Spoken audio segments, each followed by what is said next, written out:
Bien, bonjour et bienvenue à tous. Je reprends nos bonnes vieilles habitudes à la fois parce qu'on nous annonce une nouvelle vague de Covid et plein d'autres sympathiques virus pour l'hiver et aussi par solidarité pour nos amis chinois.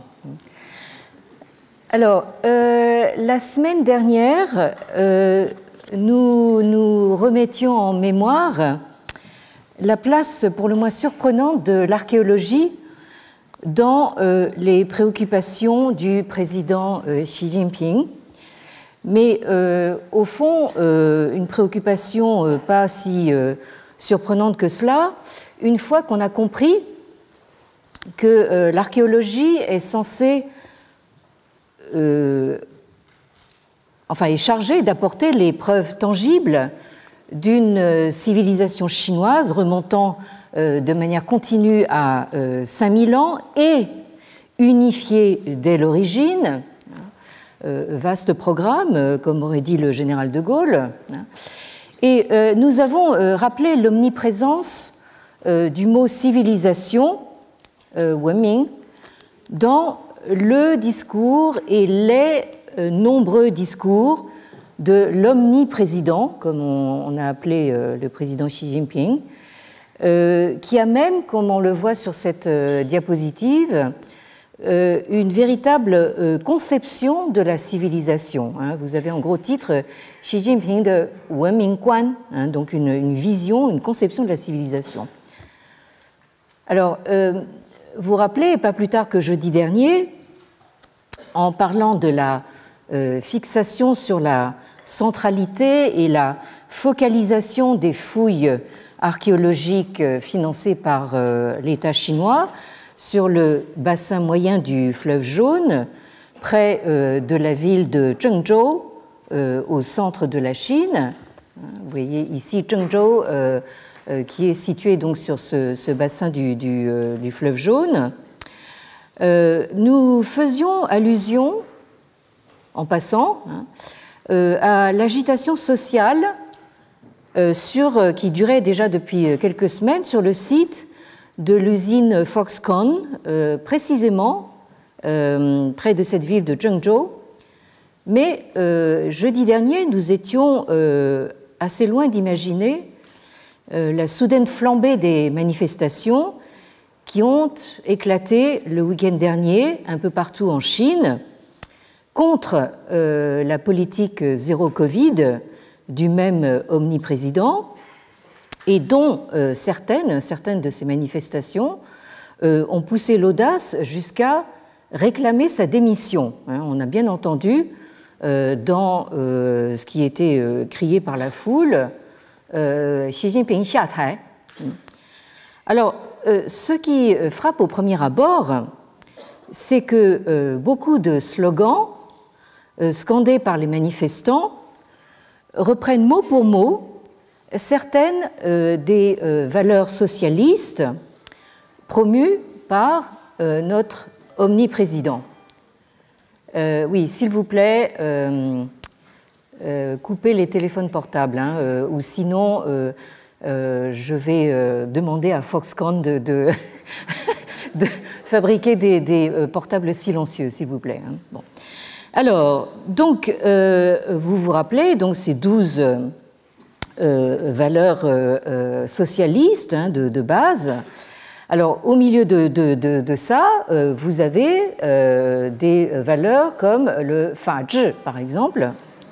Oui. Fazhi, donc la gouvernance par la loi. Alors évidemment, il y a toute l'ambiguïté entre le fa compris comme loi et le fa compris comme droit. Donc là, vous avez parmi les manifestants des gens qui scandent fazhi, qui réclament donc un gouvernement par le droit. Bien sûr aussi, vous retrouvez la valeur de la démocratie, minju. Alors apparemment, l'interprétation de ce terme varie selon qu'on est du côté du pouvoir ou contre lui. Et puis, on a aussi beaucoup entendu ce mot ziyou, c'est-à-dire liberté. Autrement dit, nos manifestants sont tout à fait légalistes, et donc ils ne font que mettre en avant des valeurs qui sont promues par le pouvoir lui-même. Et vous avez aussi entendu dans ce que scandaient les manifestants la fameuse formule de Mao, Wei Renmin Fu, c'est-à-dire donc, comme l'ont bien compris nos maoïstes de 1968, servir le peuple. Et donc, vous avez ces slogans qui sont lancés à la figure des forces de l'ordre qui ont été immédiatement envoyées pour réprimer ces manifestations. Alors, je pense que vous avez tous vu, comme le monde entier a vu, soudainement fleurir ces feuilles blanches en format A4, qui sont donc justement des symboles de protestation contre la censure, puisqu'on ne peut rien dire. On brandit donc des feuilles vierges. Alors immédiatement, vous avez ce genre de détournement. Donc sur les feuilles sont inscrites en fait des citations entre guillemets, avec une virgule, etc. Mais en fait, les citations elles-mêmes sont des carrés blancs. Alors ces carrés blancs, c'est assez amusant parce que ça fait référence justement aux anciennes feuilles qu'on utilisait pour soumettre un manuscrit en Chine. Vous savez que les caractères chinois tiennent tous dans un carré, et donc vous aviez ces feuilles avec des colonnes de carrés sur lesquelles donc vous inscriviez votre manuscrit. Alors, vous avez également vu ceci brandi par des étudiants de Tsinghua, la prestigieuse université de Pékin, où le président Xi Jinping lui-même a fait ses études, où il est censé avoir fait ses études. Peut-être que vous ne voyez pas très clairement ce qui est inscrit, mais vous voyez quelque chose qui ressemble à des équations.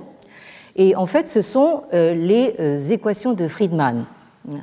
Alors, ne comptez pas sur moi pour vous dire ce que sont les équations de Friedman, mais vous avez l'explication de ces équations dans un tweet de Nathan Law, qui dit que lui aussi, en fait, il n'a pas la plus sombre idée de ce que sont ces équations de Friedman, mais ça ne fait rien. C'est la prononciation qui compte, parce que, en fait, ça donne en chinois Friedman, c'est-à-dire donc avec un de au milieu, qui adjective donc un mot, et donc ça veut dire un homme libre, un free man. Et donc vous avez ces étudiants de Tsinghua qui, avec beaucoup d'ingéniosité, donc écrivent quelque chose sur la page blanche, mais c'est une équation, donc on ne peut pas leur reprocher de faire leur métier d'étudiant en maths, donc ils écrivent des équations. Alors, ce Nathan Law, c'est ce jeune homme qui est né en 1993, qui a actuellement 29 ans, et qui s'est porté à l'attention des médias mondiaux au moment où c'était un leader étudiant pendant le mouvement des parapluies en 2014 à Hong Kong, donc un mouvement qui a duré un peu moins de 3 mois. Et donc c'est quelqu'un qui s'est beaucoup engagé justement dans la vie politique de Hong Kong, qui a été président d'un parti politique, naturellement dissous assez rapidement, Et en septembre 2016, au moment où il n'avait que 23 ans, il a été élu au Conseil législatif en tant que représentant de l'île de Hong Kong, ce qui en a fait le plus jeune membre de ce conseil de toute l'histoire de Hong Kong. Et évidemment, là aussi, la machine répressive chinoise est intervenue assez rapidement, ce qui fait qu'en 2017, il a été destitué et en juillet 2020, il a été forcé à l'exil, donc il s'est exilé à Londres après la mise en place de la nouvelle loi de sécurité nationale par le régime de Pékin. Alors, donc, ce Nathan Law, dans son tweet, il se souvient qu'il était un ancien leader étudiant et il se montre tout à fait sensible à l'ingéniosité et l'inventivité de ces stratégies de contournement et de détournement développées par ses congénères étudiants de Chine populaire. Alors, ces étudiants, Marx soit loué, on voit que avec un certain soulagement, qu'ils n'ont rien perdu de leur verve et de leur intelligence. Toutefois, il faut rappeler que cette jeunesse chinoise qui manifeste aujourd'hui est née après le mouvement pro-démocratique du printemps 1989 et le massacre du 4 juin qui s'en est suivi sur la place Tiananmen, où les dirigeants de l'époque, Deng Xiaoping en tête, ont décidé d'envoyer les chars de l'armée écraser très littéralement la contestation. Et c'est peut-être l'ignorance dans laquelle la jeune génération d'aujourd'hui a été tenue sur ce traumatisme de 89 qui explique peut-être son audace face à un régime qui, naturellement, n'a pas tardé à mettre en branle la machine répressive avec son habituelle férocité et son habituelle brutalité. Donc vous voyez qu'en Chine, ce n'est pas absolument évident de s'exprimer. Là, vous voyez quelqu'un qui est maintenu à terre et en plus avec une main qui l'empêche de crier. Donc, comme on a vu, dès le lendemain du week-end de manifestation, les arrestations ont commencé. Elles se poursuivent à l'heure actuelle à domicile. Les gens sont arrêtés chez eux ou sur leur lieu de travail. La machine à censure s'est mise en marche aussi sur les réseaux sociaux. Les étudiants qu'on avait maintenus de force sur les campus pour ne pas disséminer le virus du Covid sont maintenant renvoyés chez eux, manu militari, par car entier, affrétés spécialement, dans le but tout à fait clair de les empêcher de continuer à manifester. Alors, ici, nous avons des dessinateurs comme celui-ci, Hermann, qui est un dessinateur suisse, qui nous montre donc ces manifestants qui essayent de faire passer le message « la politique zéro Covid a échoué ». Et en face, vous avez justement ce qu'on appelle en Chine les tapas, c'est-à-dire les gens en tunique intégrale de protectrice anti-Covid, qui sont portés également par la police et qui répliquent tant que la politique zéro démocratie fonctionne, tout va bien. Bon. Alors, du coup, en fait, je me suis fait la réflexion que, en fait, nous avons eu 1000 fois raison de nous remettre en mémoire les grands principes de la pensée de Xi Jinping avant qu'il soit trop tard, c'est-à-dire au cas où il serait contraint de quitter son poste avant la date qu'il a lui-même prévue une date assez lointaine, lors du 20e congrès, il y a seulement un mois. Donc là, je me dis, il faut qu'on se dépêche pour vraiment nous mettre en mémoire les grands principes de la pensée Xi Jinping. Alors, en tout cas, après tout ce que nous avons vu se passer ce week-end, nous sommes évidemment tous convaincus, plus que jamais, que la Chine, non seulement est encore un pays civilisé et surtout très policé, mais qu'elle est à considérer tout bonnement comme le cœur même de la civilisation, qui va montrer au reste du monde ce que c'est qu'une vraie civilisation. Donc là, j'en reviens à cette vision du président Xi Jinping de la civilisation. Et à ce propos, nous allons revenir à cet article de 2021 qui est dû à ce professeur de l'université Fudan de Shanghai, le professeur Bai Tongdong, qui est né donc en 1970 et dont nous avons vu qu'il fait partie de cette génération d'intellectuels et d'universitaires qui n'ont pas connu la révolution culturelle et qui ont donc profité à plein de la période de réforme et ouverture, le Gaige Kaifang, entre les années 1980 et 2010, qui correspondent d'ailleurs plus ou moins à la présidence de Jiang Zemin, qui a été le successeur direct de Deng Xiaoping, tout de suite après 1989, et jusqu'au début des années 2000, et qui, comme par hasard, vient tout juste de mourir. Là, vous voyez sur la photo que ce n'est pas exactement le même style que l'actuel président. Tous les journalistes disent que c'était quelqu'un qui aimait assez plaisanter, leur parler anglais, etc. Enfin, donc, pas tout à fait le même style, même si c'était quand même un gardien du Parti communiste. Et, alors, donc, petite parenthèse, en fait, nous parlions à l'instant précisément de la jeunesse d'aujourd'hui, la jeune génération qui n'a pas connu Tiananmen 1989.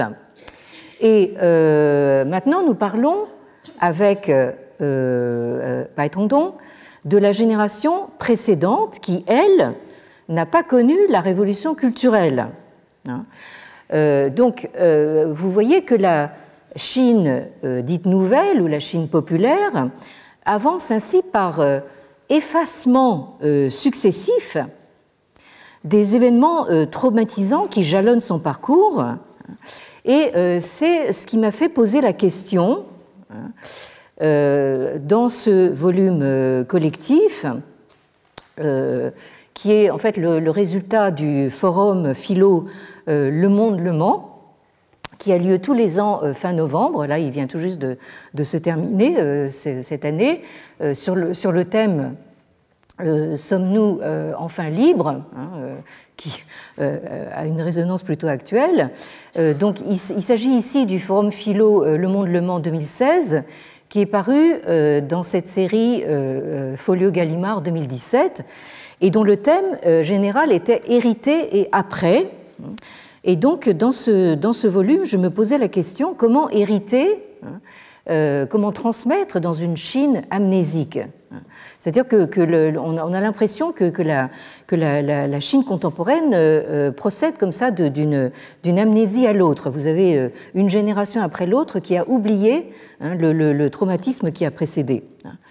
Alors, pour revenir à M. Bai Tongdong, il a donc pu étudier, enseigner et publier aux États-Unis en profitant justement de cette période de réforme et d'ouverture. Et il est l'un de ces intellectuels en vue qui s'efforce à la fois de puiser dans les ressources de la pensée traditionnelle chinoise. On pourrait dire que c'est un néo-confucéen. Et en même temps de les confronter aux théories occidentales modernes. Donc on va voir justement que c'est quelqu'un qui puise beaucoup dans les théories occidentales, mais surtout américaines d'ailleurs. Et c'est donc quelqu'un qui n'entre pas dans la cohorte de ces pseudo-intellectuels qui sont ouvertement et exclusivement au service de l'idéologie et de la propagande officielle. Donc c'est un universitaire qui essaye malgré tout de penser par lui-même.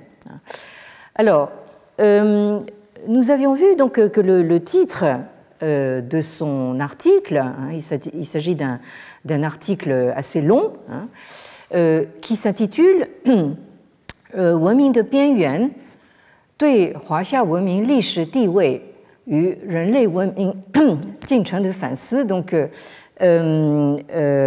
aux marges de la civilisation, réflexion sur la place historique de la civilisation chinoise et le progrès de la civilisation humaine. Alors c'est un article assez développé, mais que Baitongdong lui-même présente comme un travail qui sort un petit peu de son domaine de prédilection, qui serait plutôt la philosophie politique. Et là, en fait, il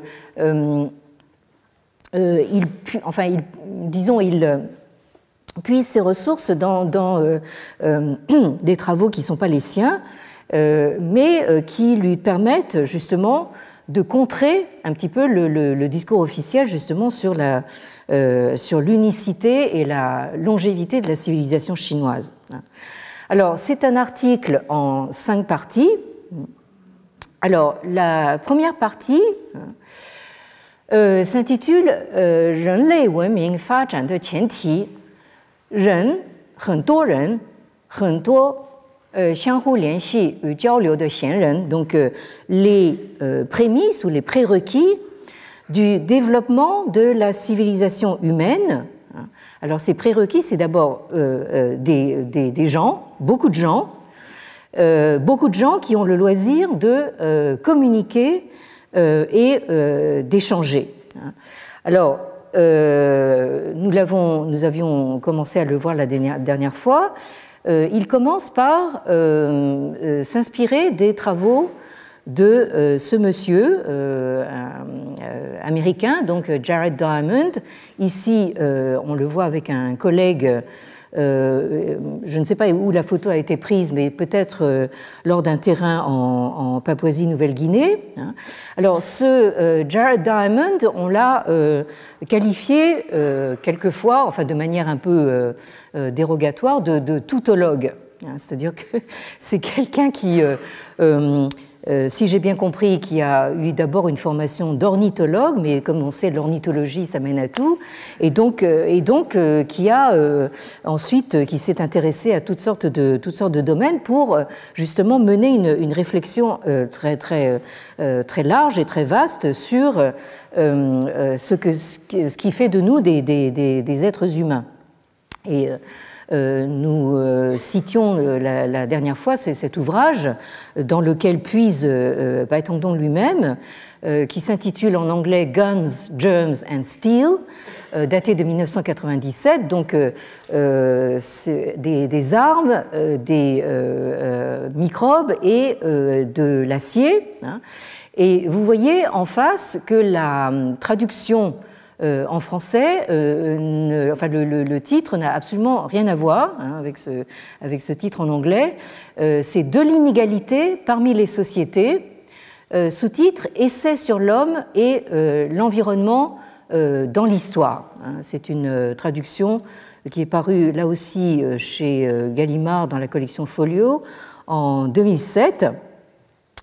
Mais disons que nous n'allons pas entrer trop dans le détail de l'argumentation de Jared Diamond, mais c'est quand même intéressant de noter que Baitongdong commence d'emblée par se référer aux travaux d'un Américain pour définir ce qu'est la civilisation, plutôt que de partir des formules incantatoires du discours officiel chinois.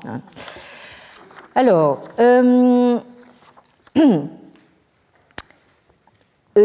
donc, ce que Jared Diamond commence par dire, c'est que, effectivement, pour commencer à constituer une civilisation, il faut d'abord un regroupement de beaucoup de gens, parce que s'ils sont isolés ou s'ils forment un groupe pas assez important, donc il n'y a pas assez d'échanges et de diffusion des innovations, et donc pas assez de compétition et d'interaction entre les individus et les groupes.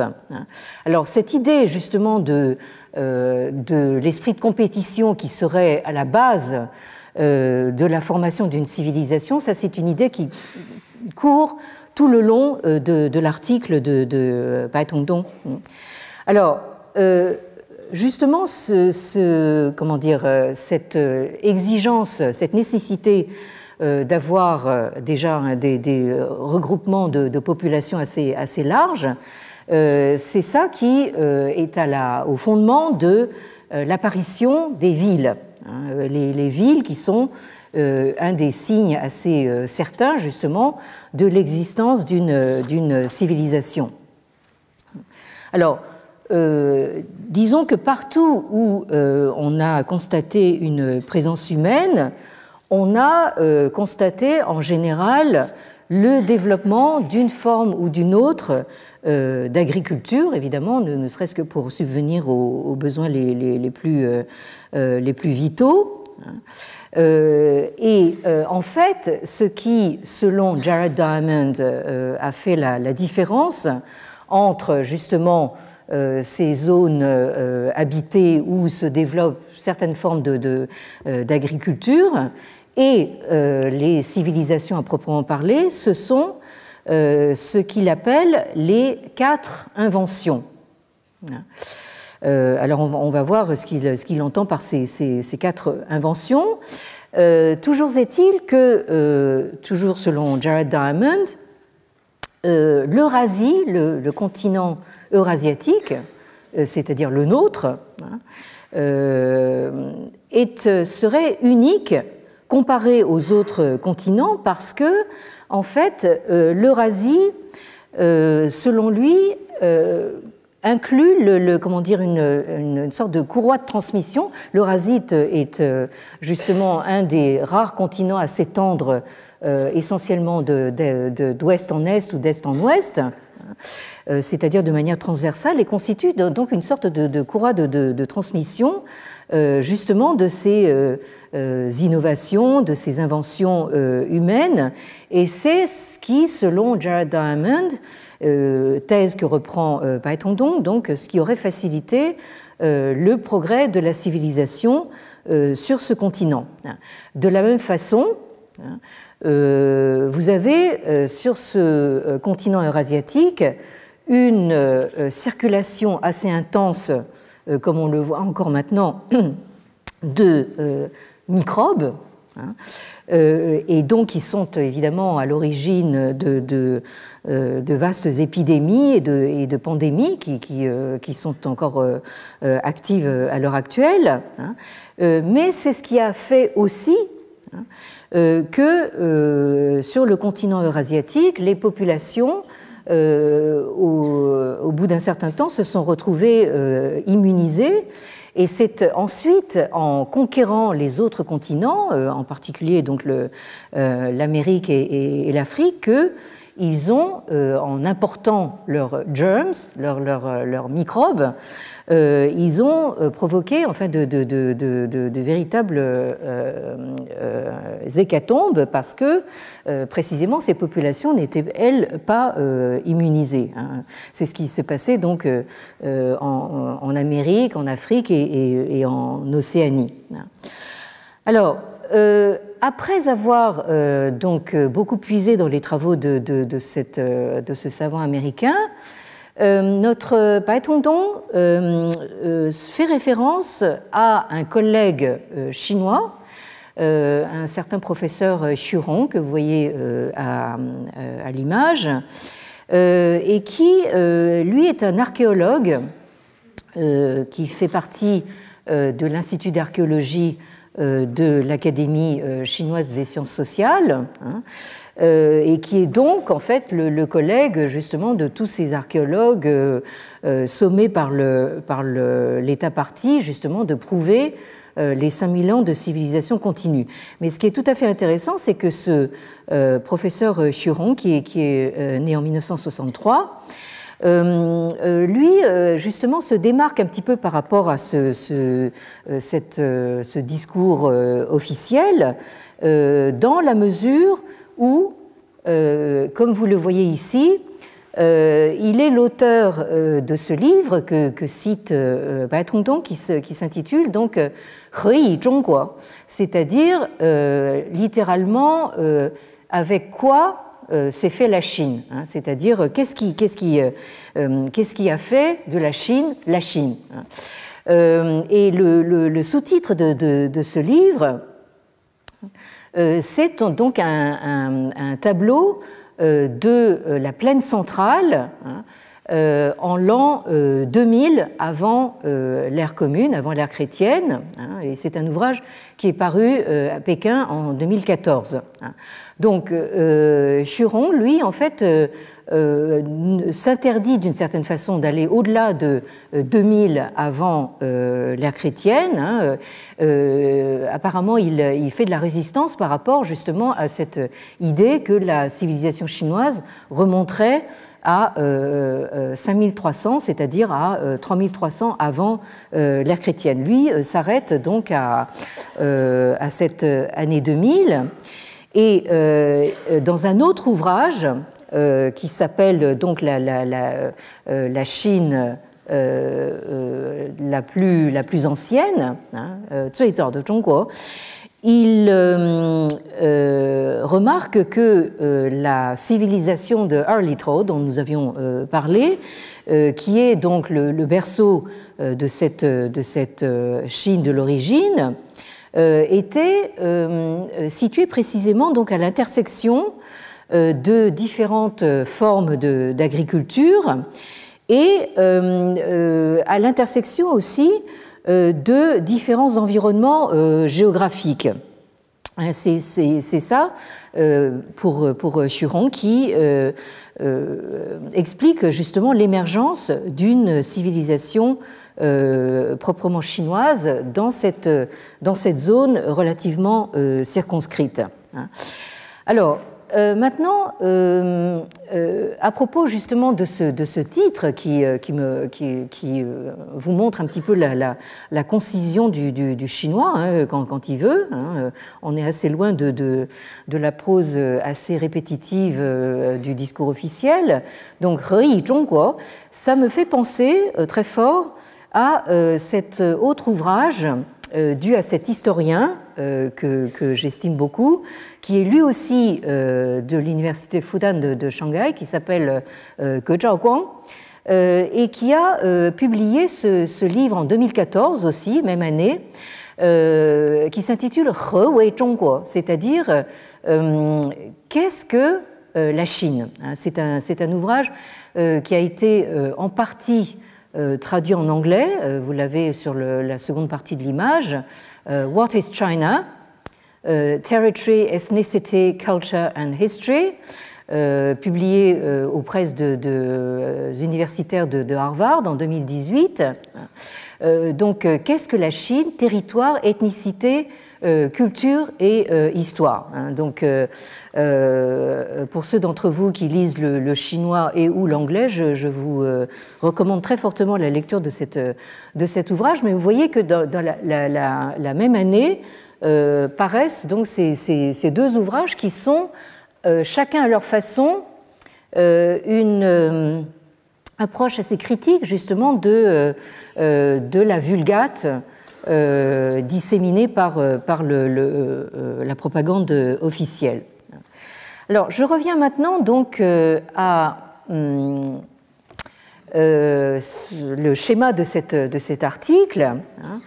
Donc la première partie est essentiellement consacrée aux travaux de Jared Diamond. Hein, donc on a bien compris, il faut beaucoup de gens sur un espace relativement circonscrit pour que puisse émerger justement une forme de civilisation.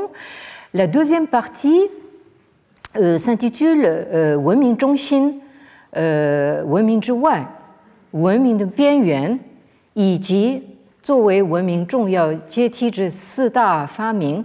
Alors, donc, les centres de civilisation, au-delà de la civilisation, et les marges de la civilisation, ainsi que les 4 grandes inventions qui ont marqué justement les étapes du développement de la civilisation. Alors, on en vient donc justement à ces fameuses 4 grandes inventions, hein, qui seraient la marque de toute civilisation développée. Hein. Vous avez d'abord la domestication du cheval, hein, qui a été donc, semble-t-il, une étape majeure pour l'avancement de la civilisation, parce que on voit bien que le cheval domestiqué a facilité donc les échanges et a transporté à la fois donc les humains, les biens et les idées. Donc, et il se trouve que le cheval a été domestiqué d'abord dans les steppes du continent eurasiatique et qui a été ensuite adopté dans le bassin de la Mésopotamie et en Égypte ancienne. Alors, une autre invention importante, c'est l'invention de la roue.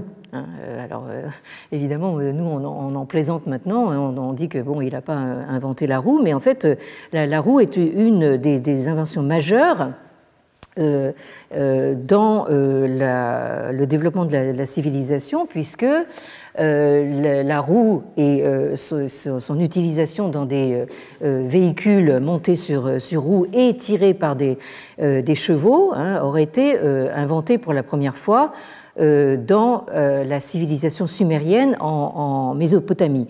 Et ici, c'est l'occasion pour Bai Tongdong de dire très très clairement que les premières formes élevées d'organisation politique ont été donc les cités-États sumériennes et les royaumes de l'Égypte ancienne. Donc, il n'est pas là à essayer de dire bon, il faut absolument qu'on les coiffe au poteau, ces gens-là. Il reconnaît, c'est un fait, hein, que ces premières formes d'organisation politique se sont développées là et pas en Chine. Hein. Bon.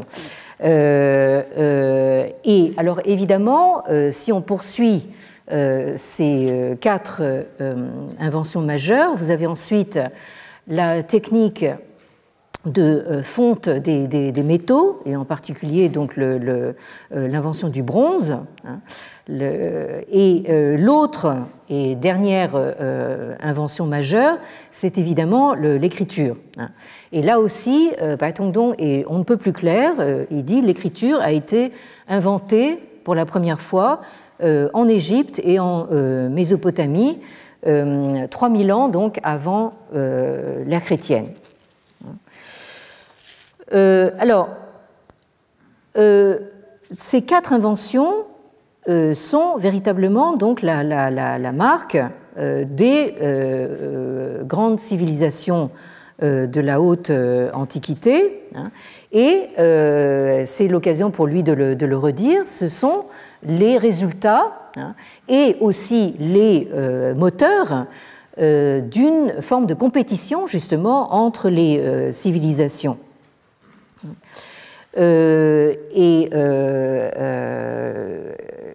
là, en fait, comment dire, Bai Tongdong dit véritablement que seul justement le bassin méditerranéen, avec l'Égypte et le bassin de la Mésopotamie, mérite le titre véritable de berceau et de centre des premières civilisations humaines.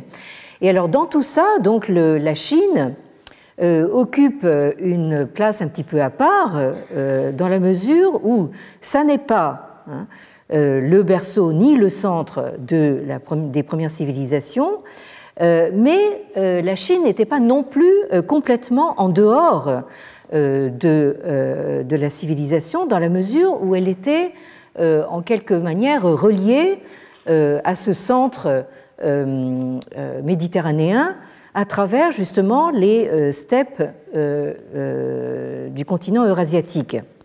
Donc c'est ça qui fait dire à Bai Tongdong que la civilisation chinoise est aux marges, c'est sur le Bianyuan, elle est aux marges de la civilisation.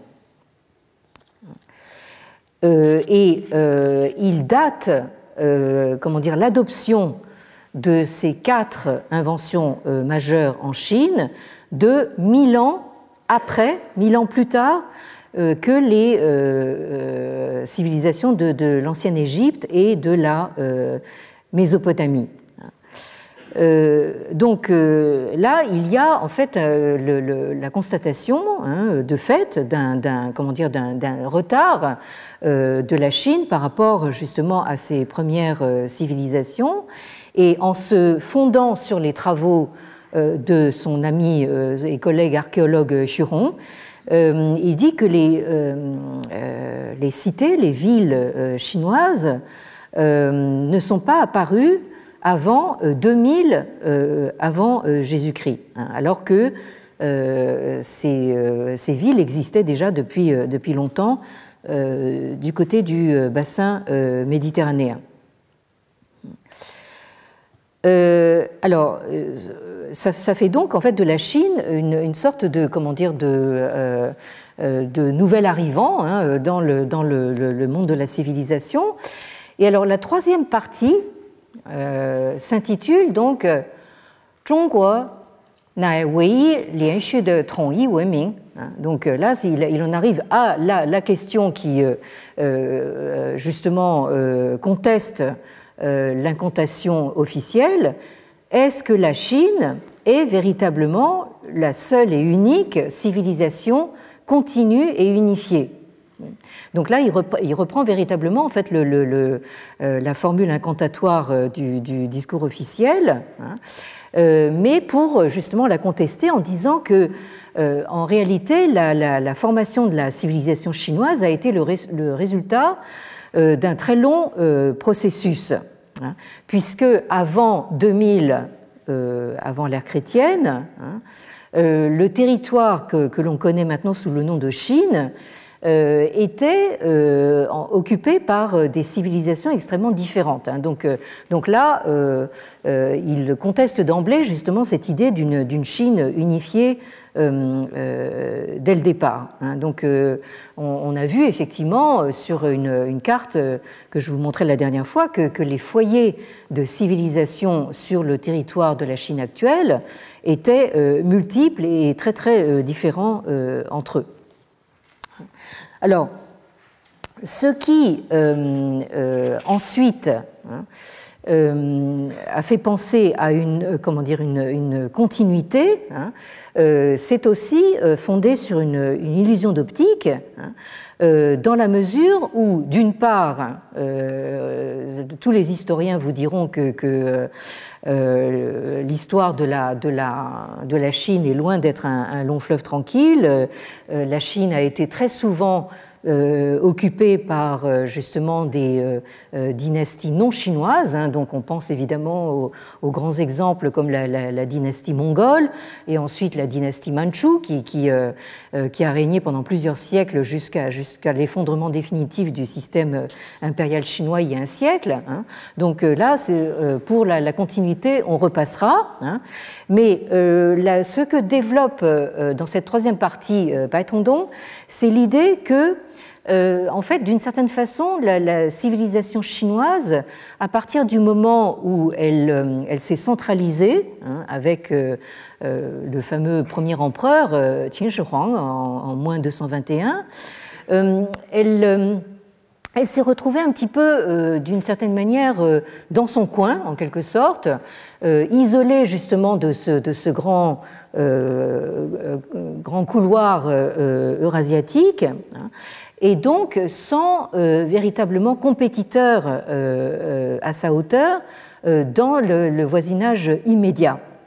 On connaît effectivement, on en a souvent parlé ici, justement des démêlés de cette Chine avec les voisins immédiats, les Xiongnu, etc. Mais disons que elle s'est véritablement imposée comme un foyer de civilisation, et disons l'illusion de continuité va-t-on donc la met sur le compte justement de cette absence de compétition dans le voisinage immédiat. Alors, il cite à ce propos un livre qui a fait date, dû au grand savant, philosophe, écrivain anglais Bertrand Russell, né en 1872 et mort à un âge très avancé en 1970. Alors, Bertrand Russell, c'est quelqu'un qui est très cher au cœur des Chinois parce que, en fait, il a fait le voyage en Chine dans les années 1920 et il en a tiré un livre qui s'appelle The Problem of China, donc le problème de la Chine, dont la première édition est de 1922. Alors évidemment, entre-temps, il y a eu de multiples rééditions, mais ce que Bai Tongdong retient de cet ouvrage, c'est que Bertrand Russell remarque que même si la Chine, la civilisation chinoise a été conquise par des puissances étrangères, donc nous parlions à l'instant des Mongols, des Mandchous, selon Russell, ces conquérants ont été à leur tour, d'une certaine façon, conquis par la civilisation chinoise. Alors ça, c'est une thèse qui est actuellement très contestée par les historiens, qui mettent en avant au contraire, en fait, justement, ce que la dynastie mongole et la dynastie mandchoue ont profondément changé dans le système impérial chinois et dans l'organisation de la société chinoise, mais toujours est-il que c'est une idée qui a longtemps prévalu et que Bai Tongdong reprend à son compte, sans la contester, cette idée que chaque fois que des puissances non chinoises ont conquis le territoire chinois, elles ont été dans une certaine mesure à leur tour sinisées. Bon, alors ça c'est effectivement un petit peu à revoir, mais toujours est-il que ça va dans le sens de ce que veut démontrer Bai Tongdong, c'est que en réalité, même quand la Chine se retrouve confrontée et conquise par des puissances non chinoises, en fait, ça revient à une sinisation et donc on se retrouve un petit peu gros gens comme devant, en quelque sorte. Bon. Et à ce propos, Bai Tongdong cite également les travaux de cet historien belge qui s'appelle Henri Pirenne, qui est né en 1862 et qui est mort en 1935. Alors, Henri Pirenne porte le même nom que ma collègue Vinciane Pirenne-Delforge, donc, qui vous parle de manière très très compétente des religions de la Grèce antique. Et je me trouve très bête de ne jamais lui avoir posé la question de savoir s'il avait un lien de parenté avec Henri Pirenne. Donc, je ne manquerai pas de le faire à la prochaine occasion. Bien, alors donc, Henri Pirenne intéresse Baettongtung à travers son ouvrage qui a fait beaucoup de bruit et qui a été très discuté, aussi très controversé, qui s'intitule Mahomet et Charlemagne, et qui a été publié à titre posthume en 1937 pour la première fois. Et dans cet ouvrage, alors pour faire court, là je résume de manière absolument barbare, donc Henri Pirenne en fait soutient la thèse que, en gros, s'il n'y avait pas eu Mahomet, il n'y aurait pas eu Charlemagne.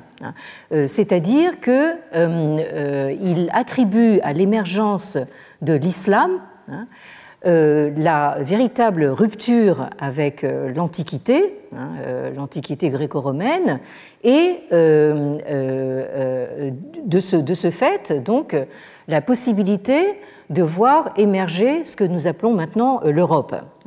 Donc évidemment, ça n'a pas manqué de provoquer un certain nombre de discussions assez animées, cette idée que c'est grâce à l'islam que l'Europe existe. Bon, donc ça, il fallait oser le dire.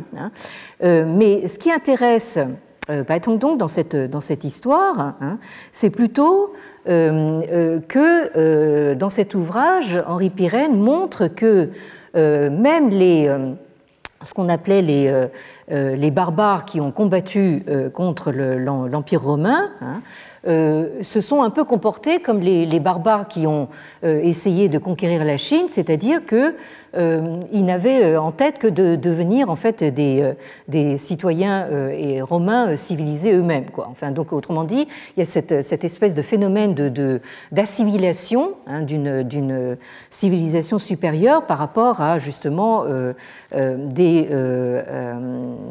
attaques justement venant de l'extérieur. Donc, pour en arriver donc à la conclusion, nous revenons donc au schéma de notre article. La quatrième partie, c'est une leçon qu'il faut tirer de tout ça pour la Chine actuelle, c'est-à-dire il faut tu jue Wang zi fei bo yu Wang zi zun da, c'est-à-dire il faut à la fois refuser de se dénigrer outre mesure et de se magnifier outre mesure. Donc là, c'est une leçon qui s'adresse donc à ces contemporains chinois et en particulier aux propagandistes nationalistes au pouvoir actuellement. C'est-à-dire, il faut garder une juste mesure entre un autodénigrement qui ne se justifie pas, mais aussi contre une sorte d'auto-exaltation, une sorte d'hubris qui ne se justifie pas non plus. Et c'est donc dans ce contexte que justement cette Chine qui est passée, alors là Baettongtung reprend à son compte l'idée du siècle d'humiliation dont nous avions parlé l'année dernière, donc pendant 100 ans, 150 ans, donc à partir des guerres de l'opium du milieu du XIXe siècle, donc la Chine a connu à peu près une centaine d'années d'humiliation, soi-disant, donc aux mains des puissances colonisatrices occidentales. Et quand on dit occidentale, ça comprend, il faut le préciser, le Japon. Donc, il y a eu effectivement un moment d'autodénigrement où la Chine considérait qu'elle valait plus rien, etc., enfin qu'elle était finie, et maintenant c'est l'inverse. Le pendule est allé à l'autre extrême, et maintenant la Chine écrase tout le monde, etc. Donc il faut garder une bonne mesure entre ces deux extrêmes. Et la conclusion que vous avez en cinquième partie, Jieyu, c'est 鼓励更大的天下中诸文明之自由竞争. Donc, en conclusion, il faut donc encourager donc justement la libre compétition des multiples civilisations qui sont sous le ciel, qui forment l'univers. Donc, la conclusion de Bai Tongdong, justement après ce long parcours à travers l'histoire des civilisations, c'est qu'il faut encourager donc le pluralisme qu'il trouve effectivement dans l'Europe occidentale, parce qu'il dit que l'Europe occidentale a réussi à maintenir ce pluralisme et donc cette compétition tout à fait stimulante et innovante. Il termine sur une remarque assez intéressante qu'il nous faudra développer. C'est qu'il dit que en fait, ce pluralisme de la compétition, ça n'a absolument rien à voir avec la thèse de Samuel Huntington du choc des civilisations. Bai Tongdong, en fait, termine en disant que, alors là c'est tout à fait d'actualité, il écrivait en 2021, mais il se trouve que nous sommes en plein dedans. Il dit qu'en tant que fan de football, c'est le sens de la compétition qu'il veut dire, c'est-à-dire donc une compétition où je veux évidemment que ce soit mon équipe qui gagne, mais en même temps j'ai besoin des équipes adverses justement pour pouvoir maintenir cette compétition. Et donc je souhaite aussi en même temps que les autres équipes soient aussi bonnes et capables de gagner pour qu'on puisse continuer justement la compétition. Alors, cette histoire de choc des civilisations, c'est quelque chose que nous serons amenés à développer la prochaine fois, parce que là aussi, il y a quelque chose qui m'intrigue très profondément dans le discours de l'omniprésident Xi Jinping. Là, j'y reviens, vous voyez, tant qu'il est là, il faut en profiter. Donc, c'est qu'il dit lui-même que le choc des civilisations, c'est très mauvais.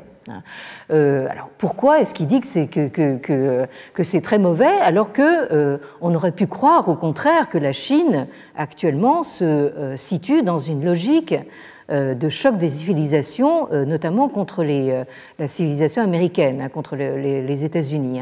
Donc là, c'est encore un des paradoxes du président que nous serons amenés à explorer la prochaine fois, si le Bouddha nous prête vie, bien sûr. Et portez vos masques quand même. À la semaine prochaine.